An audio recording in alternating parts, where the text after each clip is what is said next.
Salam alaikum la famille, salam alaikum les amis, bonjour à tous les supporters du football, de la balle ronde et de l'équipe nationale d'Algérie. Bon les amis, je viens à vous pour un nouveau sujet, il s'agit d'Andy Delors. Donc, Andy Delors a fait des déclarations en public en s'excusant auprès du peuple algérien pour son manque de précision, pour son manque de communication, pour son refus d'aller en équipe d'Algérie, pour privilégier le GC Nice, etc. Donc je vais vous dire ce qu'il a dit.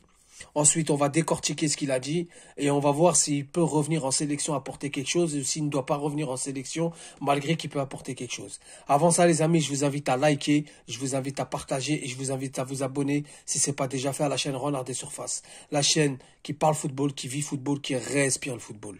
Donc les amis, Andy Delors, qu'est-ce qu'il a dit? Il a dit... Je m'excuse auprès du peuple algérien, donc du public algérien, des supporters algériens, de ne pas avoir assez communiqué sur ma décision, que j'ai pris sur un coup de tête, que j'ai pris à la va-vite. Je demande au peuple algérien de m'excuser pour le manque d'informations, de communication et de précision sur cette affaire. J'ai signé un gros contrat à l'OGC Nice, j'ai signé un contrat ambitieux plus que Montpellier, et donc avec toute la concurrence qu'il y avait, j'étais obligé de me concentrer sur mon club. En gros, c'est ça qu'il a dit, c'est ça qu'il a voulu faire comprendre. Très bien. Maintenant, les Algériens sont divisés. Vous avez une partie qui dit, nous, même s'il marque 120 buts par saison, on n'en veut pas. Par rapport à ce qu'il a fait, ça manque de respect. Il y a d'autres joueurs qui mouillent le maillot. Il y a des joueurs comme Slimani qui ont été au bras de fer avec leur club pour venir en sélection. Tu n'avais aucune excuse. La concurrence est une excuse, tu ne reviendras pas. Et certains, ils disent... oui, il faut qu'il revienne, on a besoin de lui, etc., etc., pour les prochains matchs, les prochaines éliminatoires, les prochaines échéances, etc., etc. Bon, très bien. Moi, je vais employer, il y a deux volets. Il y a deux volets dans ce genre d'affaires. Alors, surtout nous en Algérie, on a le volet nationalisme. On sait très bien que le nationalisme, il est ancré en nous. On sait très bien que la plupart des supporters algériens supportent l'équipe d'Algérie pour l'Algérie, pas seulement pour le football, pour le drapeau, pour l'image, pour tous ceux qui ont souffert, équipe du FLN, etc., pour tous ceux qui sont sacrifiés pour cette équipe, sans renicher.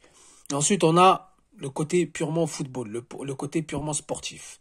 Donc, il y en a beaucoup qui disent, Andy Delors, il faut qu'il revienne, on va le pardonner, il n'a pas trahi le pays, ce n'est pas un traître, ce n'est pas un harki.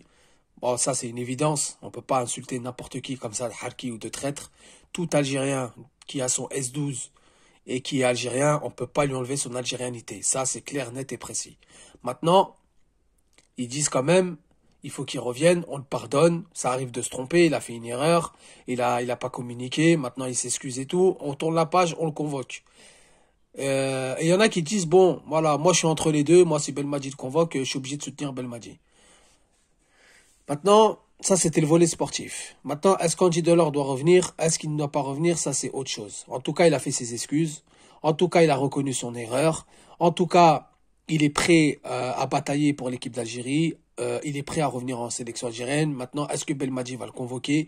Est-ce que Belmadi l'a convoqué? Est-ce que Belmadi est prêt à lui donner une seconde chance? Parce que nous avons Amoura qu'il ne faut pas négliger. Nous avons Ben Hayad qu'il ne faut pas négliger, qui joue à l'Espérance de Tunis, qui fait un bon début de saison, qui a marqué face à l'Iran et que je verrai bien titulaire face à la Guinée. De toute façon, il y aura une vidéo sur ça. Nous avons Islam Slimani qui a signé à Brest, comme tout le monde l'a vu, comme tout le monde l'a entendu. Quand il est en forme, on sait ce que ça donne.